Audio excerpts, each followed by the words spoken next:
Before we start with today's message, I wanted to let you know that your time with God doesn't have to end when this devotion does. Oh, it's Pastor Mike, by the way. If you still find yourself wanting more great resources that take you deep into God's Word and deeper into the faith that you want, just visit us at timeofgrace.org. However you learn best, I bet we've got something for you.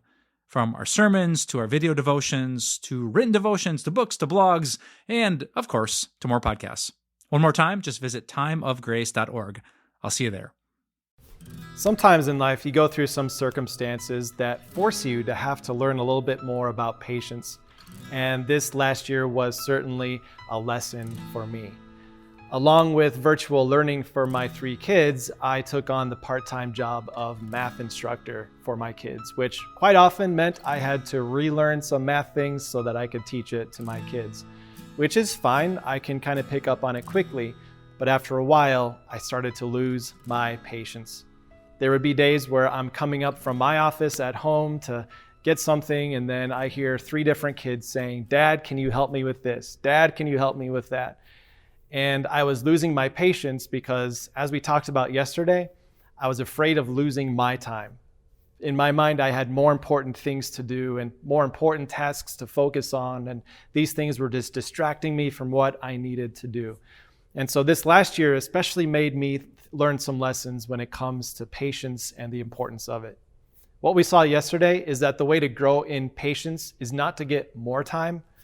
It's actually to give away more of your time and to be intentional with how you give that time away. Yesterday, we saw how giving time to God is a way to grow in your patience, but today, as we conclude the series, another important choice you can make is to be intentional with how generous you are with your time to other people. This brings to my mind a story of when Jesus sent out his disciples with a mission. He gave them important things to do, and he even gave them pretty impressive abilities and skills to do what he wanted them to do. And this section here shows us just a brief glimpse of not just what he wanted to do, but a principle that would accompany them for their task. This is from Matthew chapter 10. It simply says this: Jesus told them, "Heal the sick, raise the dead, cleanse those who have leprosy, drive out demons." And then he gives this principle: freely you have received, freely give. Freely you have received, freely give. They had received some really special gifts and abilities to be able to heal people and do some amazing things. They didn't have to pay God in order to be able to do that stuff. These were gifts that were freely given to them. And so Jesus says, what you've freely received, freely give to others. Now, for us today, we don't necessarily have those gifts of being able to heal people or do what they did, but we have received one amazing gift. We have freely received time. Time in this world. God does not charge you rent for the amount of time you have in this world. He doesn't expect prepayment for the time that you have to live in this world. You have been freely given the time you have. So, with that, would you freely give what you were freely given? This is a mindset that definitely challenged me this year as I took a different way to look at the way I get to interact with my kids and in my world.